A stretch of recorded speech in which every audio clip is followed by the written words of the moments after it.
एक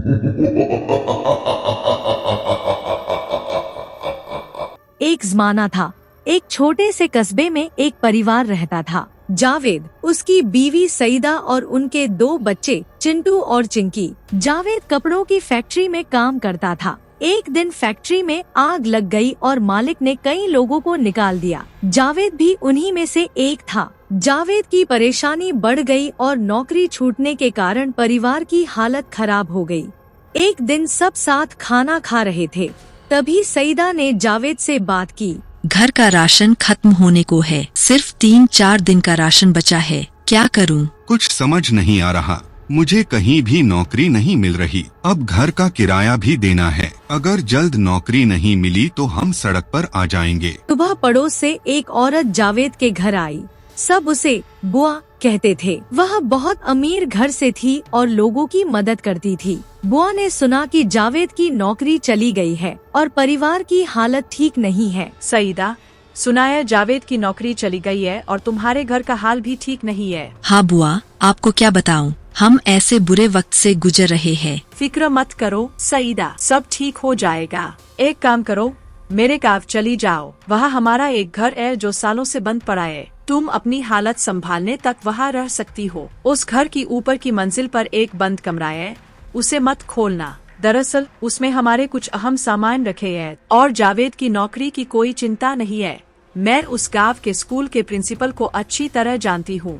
मैं उससे बात करके जावेद का वहाँ काम लगवा दूंगी और तुम चिंटू और चिंकी को भी उसी स्कूल में भेज सकती हो। बहुत अच्छा रहेगा बुआ, आपका यह एहसान हम कभी नहीं भूलेंगे। बुआ ने उन्हें अपने गांव में अपना खाली घर रहने के लिए दे दिया और जावेद के लिए स्कूल में काम दिलाने का वादा किया।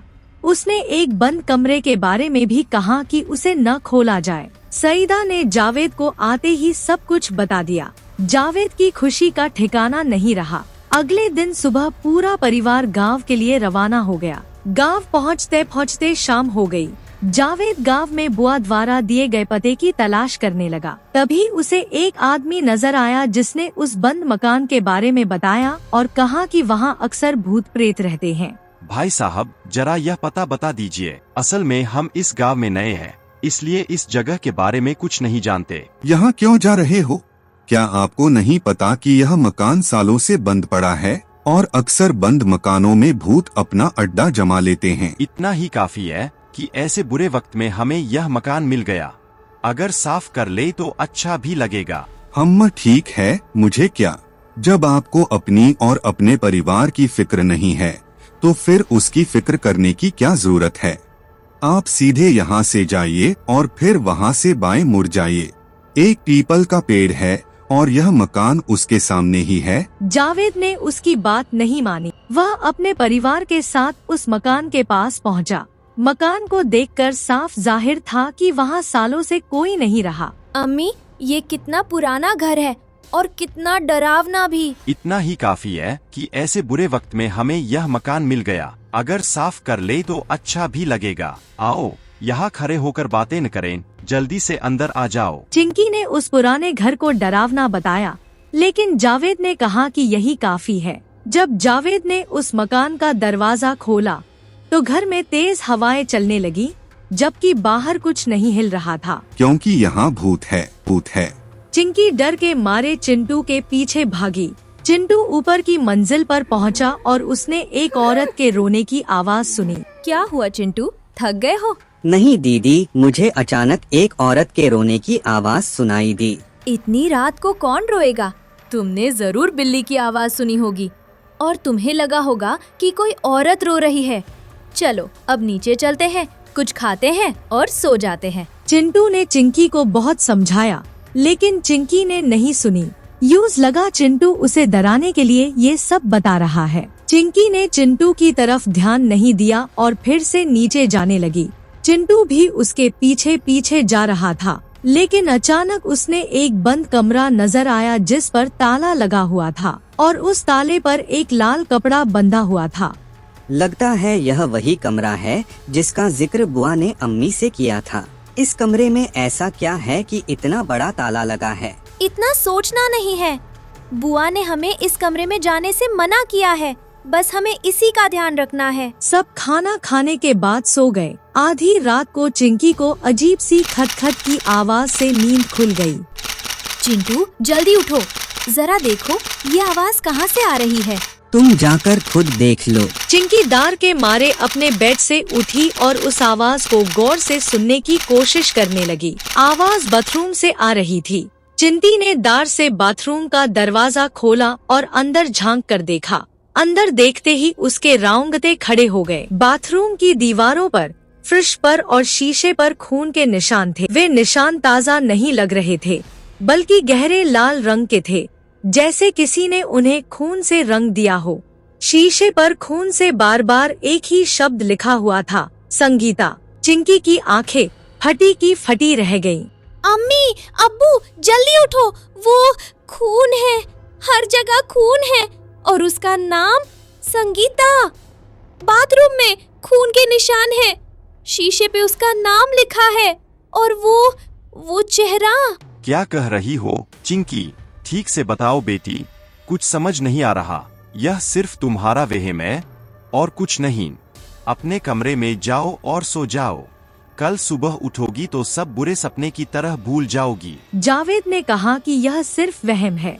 चिंकी और चिंटू अपने कमरे में सो गए। 2-3 दिन सब ठीक था, लेकिन अचानक एक रात चिंकी ने किसी के रोने की आवाज सुनी। जब उठी और कमरे से बाहर गई तो बाहर कोई नहीं था, लेकिन रोने की आवाज फिर भी आ रही थी। चिंकी ने थोड़ा और गौर से सुना, फिर उसने वो आवाज बंद कमरे के अंदर से आते हुए सुनी। जिस वक्त चिंकी ने कान दरवाजे से लगाए और ज्यादा गौर से सुनने की कोशिश की, आवाज अचानक रुक गई।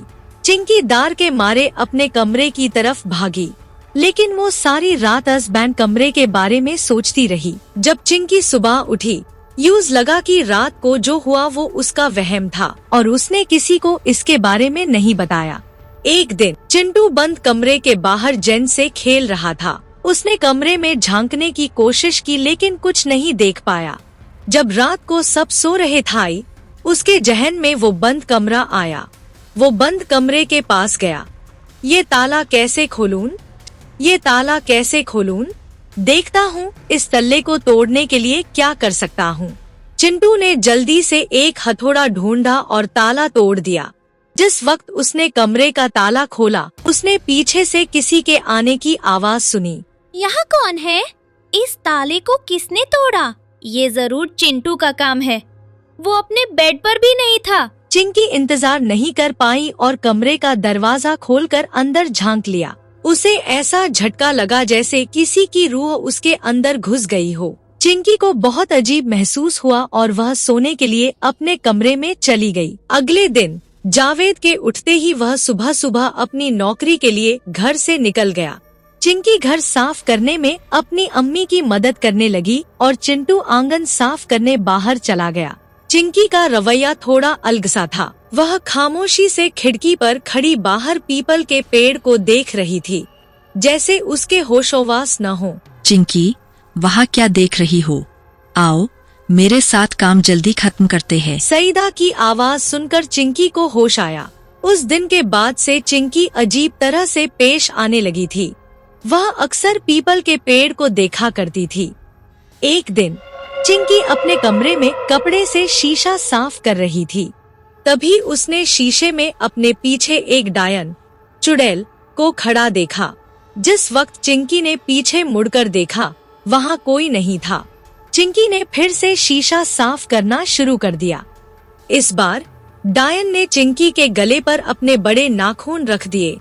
अम्मी, चिंटू, बचाओ मुझे, जल्दी आओ, ये दाया मुझे मार देगी। सईदा और चिंटू जल्दी से चिंकी के कमरे में आए और देखा कि चिंकी बेहोश पड़ी हुई है। मेरी बेटी को क्या हो गया है? कौन सी डायन? बेटी, यहाँ तो कोई नहीं है। चिंटू जल्दी से एक गिलास में पानी लाया और चिंकी के चेहरे पर पानी छिड़का। चिंकी झटके से उठ बैठी। डायन, डायन, अम्मी, वो डायन मुझे मार देगी। हमारे चैनल को सब्सक्राइब करना मत भूलना।